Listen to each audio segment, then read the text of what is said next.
Hi guys, ඉතින් ඔන්න අද ඉරිදා දවසක් නිවාඩු දවසක්. ඉතින් හස්බන්ඩ් උත් ගෙදර ඉන්නවා. ලොකුවට ප්ලෑන් එකක් නැහැ මොනවද කරන්න කියලා. චුට්ටක් එළියට යන්න තමයි බලන්නේ. දැන් නම් වෙලාව 12 පහු වෙලා. වොෂ් එකක් දාගෙන උදේට කාලා පොඩක් හිතුණා එළියට යන්න. ඉතින් අද දවස් මොකද කොහොමද ගෙවෙන්නේ කියලා තමයි vlog එකක් මම ගේන්න හදන්නේ. ෆස්ට් ටයිම් තමයි ඩේ vlog එකක් ගේන්නේ මම.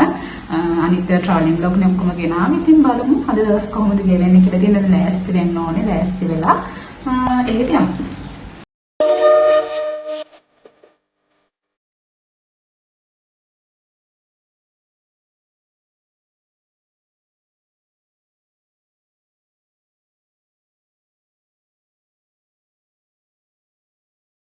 Hi guys, first time day vlog එකක් තමයි අද අරගෙන එන්නේ. ලොකුවට දන්නේ නැහැ day vlog කොහොමද කරන්න කියලා. අඩුපාඩු තියෙන්න පුළුවන්. ඉතින් සමා වෙලා බලන්න හොඳේ.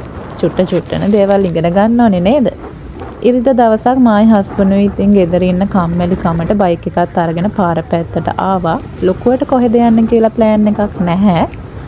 නිකන් බයික් එක අරගෙන ඉතින් පාර පැත්තට එනකොට අපි දැක්කා බින් යුන් එක තියෙනවා. මීට කලින් අපි බින් චුන් තමයි try කරලා තියෙන. ඒකේ බබල් ටී, අයිස්ක්‍රීම් මෙම රසයි සාමාන්‍ය විදියට රසයි. ඉතින් බින් යුන් එක try කරලා තිබුණ නෑ මීට කලින්. ඉතින් හිතුවා අපි දෙන්න අද එහෙනම් මුලින්ම බින් යුන් එකට ගිහිල්ලා ඉතින් අයිස්ක්‍රීම් එකක් කාලා බබල් ටී එකක් බොන්න තමයි ආවේ. ඉතින් වෙනදට මෙතනට આવත් අපි හස්බන්ඩ් තමයි ඉතින් අයිස්ක්‍රීම් හැම ගන්නේ. ඉතින් අද යාර චුට්ටක් අසනීප හින්දා මට තමයි ඉතින් කන්න වෙන්නේ. මම නම් ඉතින් ලොකුවට ආස නැහැ ඔය අයිස්ක්‍රීම් බබල් ටී වලට. හස්බන්ඩ් තමයි ආස. ඉතින් බලමු මේකෙත් ගණන් කොහොමද කියලා මම ඔයගලන්ට දාන්නම් මේගොල්ලන්ගේ ප්‍රයිස් මෙනු එක. මට නම් වෙනසක් තිබුණේ නැහැ. බින්චුන් එකයි බින්යුන් එකයි දෙකම මේ එකම ප්‍රයිස් රේන්ජ් එකේ තමයි යන්නේ. හැබැයි අනිවාර්යයෙන්ම කියන්න ඕනේ බින්චුන් එකේ බබල් ටී අයිස්ක්‍රීම් රසයි මට. හැබැයි අර අපිට ඕනේ මිල්කි ගතිය බින්යුන් එකේ බින්චුන් එකේ තිබුණ නැහැ. මට නම් ඇත්තට මන් දන්න අනිත් අයට කොහොමද කියලා. මට නම් ඒ වගේ බින්යුන් එකේ ඒ විදිහටම තමයි. අයිස්ක්‍රීම් එක නම් චුට්ටක් රස මදි වගේ මට. මාච් අයිස්ක්‍රීම් එකක් තමයි මම ගත්තේ. ඒක චුට්ටක් රස මදි වගේ තිබුණා. මේ ඊට පස්සේ ගත්තේ මැංගෝ ඇන්ඩ් ෆ්‍රෙෂන් ෆෘට් ඩ්‍රින්ක් එකක්. ඒකේ අර බින් චුන් එකට වඩා මට අර ෆෘට් කෑලියම හරිම ෆ්‍රෙෂ් ගතියක් තිබ්බ. හරිම රසයි. මන් දන්නේ නැහැ ඉතින් මේක මගේ මතේ. ඉතින් අනිත් අයට වෙනස් වෙන්න පුළුවන්. ඉතින් මට හිතන විදිය තමයි මම කියුවේ ඉතින්. ඉතින් එතනත් චුට්ටක් වෙලා ඉඳලා ඊට පස්සේ ඉතින් ගෝල් ෆේස් එක පැත්තට තමයි ඉතින් යන්න හිතුවේ. ඉතින් ගෝල් ෆේස් එක පැත්තට ගියොත් ඉතින් දන්නවනේ අනිවාර්යයෙන්ම ඉසෝඩයක් කාලා තමයි එන්න ඕනේ. ඉසෝඩේ කෑවේ නැත්තම් නිකන් මට නිින්ද ගියේ නෑ වගේ. ඉතින් ඉසෝඩේත් කාලා චුට්ටක් වෙලා වාඩි වෙලා ඉඳලා ඉතින් හරිම නිදහස්. ඉතින් මෙහෙම ඉන්නකොට චුට්ටක් සෙනගත් හිටියා එදා නම්. ඉතින් බොහොම අමාරුවෙන් ඉඳ ගන්න තැනක් හොයාගත්තා. බංකුවක් හම්බුණා මම දූවල ගිහලා වාඩි වුණා එතන. නැත්නම් ඒකක් නැති වෙනවනේ. එහෙම තමයි ඉතින් නේද. ඉතින් ගෝල් ෆේස් එකට වෙලා ඉසෝඩේකුත් කාලා ඊට පස්සේ අපි මං හිතන්නේ ගියේ වන් ගෝල් ෆේස් වෙන්න ඕනේ. ගිහිල්ලා ඇවිල්ලානේ දැන් මේ වොයිස් කරන්න ඕනේ. චුට්ටක් අමතක වෙනවා. හොඳේ මම බලුවා ඊළඟට මොකක්ද දෙන්නේ කියලා. එහෙම තමයි හොඳේ.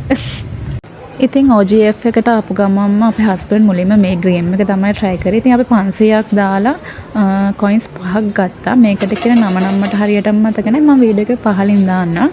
ඉතින් ඔන්න බලන්නකෝ එයා මේ ටෙඩිලා ගත්ත විදිහ. ගන්න ඕනේ. සුදු පාට දුඹුරු පාට එක හරි කමන්නේ කැම දෙකක් ගන්නකෝ. ඒයිද දන්නේ නැහැ. try කරන්නකෝ.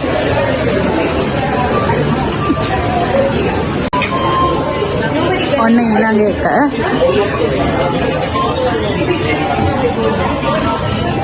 ඔය අතරින් එපා දාගත්ත විදිහටම ගන්නද?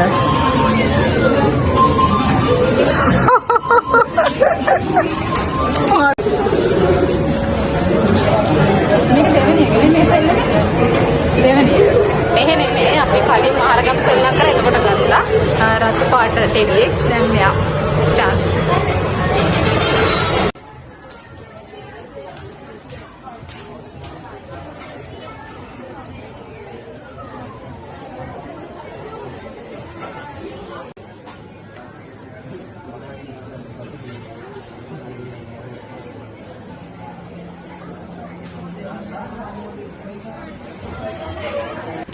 ඉතින් ඒ කොයින්ස් පහත් සෙල්ලම් කරලා ඔන්න ඉතින් අපේ හස්බන්ඩ් තව කොයින්ස් පහක් ගන්නවා. කොමාරි අපි 1000කට කොයින්ස් 10ක් මෙහෙන් ගත්තා. ඉතින් ඇත්තටම මම හිතන්නේ මේක එකපාරක් සෙල්ලම් කරපු කෙනෙක් අනිවාර්යෙන් දෙවෙනි වාර සෙල්ලම් කරනවම තමයි. ඒ තරම් ඇඩික්ට් වෙන මේ ගේම් එකක්. හැබැයි ඉතින් හර ෆන් ගේම් එකක් ඉතින් නේද?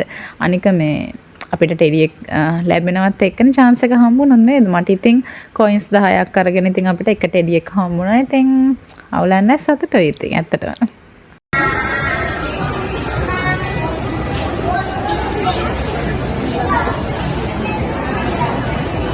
ඊට පස්සේ ඒ ගේම් එකෙන් පස්සේ අපේ හස්බන්ඩ් ක්‍රිකට් ප්ලේ කරන්න ගියා. එතන ඕවර් එකට කීයද එහෙම මට ලොකුවට අවබෝධයක් නැහැ ක්‍රිකට් ගැන නම්. ඉතින් යා ක්‍රිකට් උත් හොඳට ප්ලේ කරා. ඉතින් ඔයගොල්ලෝ බලන්නකෝ.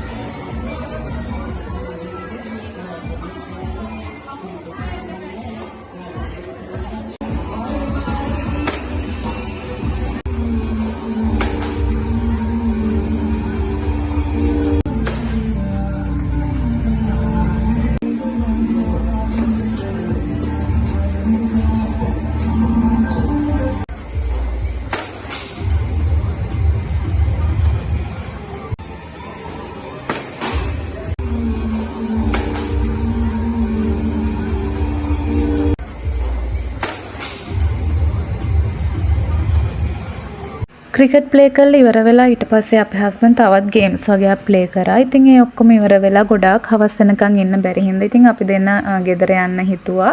ඉතින් පාකින් එකෙන් එළියට එනකොටම ඉතින් ලස්සන තැනක් දැක්කා. ඉතින් අපි දෙන්නට හිතුණා චුට්ටක් මෙතනට වෙලාත් වාඩි වෙලා ඉඳලා යන්න. හරිම නිදහස් තැනක්. ඉතින් මෙතන නම් ඕගොල්ලෝ අනිවාර්යයෙන්ම මේ තැන දන්නවා. මේක ගොඩක් මියුසික් වීඩියෝස් වල විෂුවල් වල එහෙම මේ තැන අරගෙන තියෙනවා. මම දැකලා තියෙනවා සෑහෙන්න තියෙනවා. ඉතින් පොඩි chat එකක් දාගෙන සුපිරි තැනක්. ඉතින් මේ විදිහට තමයි ඉතින් ඉරිද දවසක් මගේ ගෙවුනේ. ඉතින් හැම ඉරිදම මෙහෙම එළියට යන්නේ නැහැ. එක එක වැඩ වැටෙන දවස් තියෙනවා. ඉතින් ඒ දවස් වලට ටිකක් වෙනස් ඉරිදා දවස. ඉතින් අද නම් ඩේ ව්ලොග් එකක් කරමුයි කියලා හිතාගෙනම තමයි මායි හස්බන්ඩ් එළියට ආවේ. මොකද ඕගොල්ලන්ට ගොඩක් දවසකින් ව්ලොග් එකක් දාපු නැති නිසා. එහෙනම් ඉතින් මේ වීඩියෝ එක ඉවර වෙනකම් බලුවට ඔයාලා හැමෝටම ගොඩක් thank you. අනිවාර්යයෙන්ම මාව subscribe කරලා තියාගන්න. මේ වීඩියෝ එකට කැමති නම් like එකක් දාන්න අමතක කරන්නත් එපා. ඒ වගේම ඔයාලගේ අදහසක් පහලින් comment එකක් දාන්න. YouTube එකේ මාව subscribe කරනවා වගේම මගේ Facebook page එකක් තියෙනවා Money Vlogs XL කියලා. අනිවාර්යයෙන් මේකත් follow කරන්න. මගේ channel එකේ link එක තියෙනවා අනිවාර්යයෙන්ම. ඉතින් ඔයාලගේ support එක තමයි ඉතින් මට ගොඩක් වටින්නේ. එහෙනම් ගිහින් එන්නම් හැමෝටම උත්සාරණයි. දුටුවාම මුල් දවසේ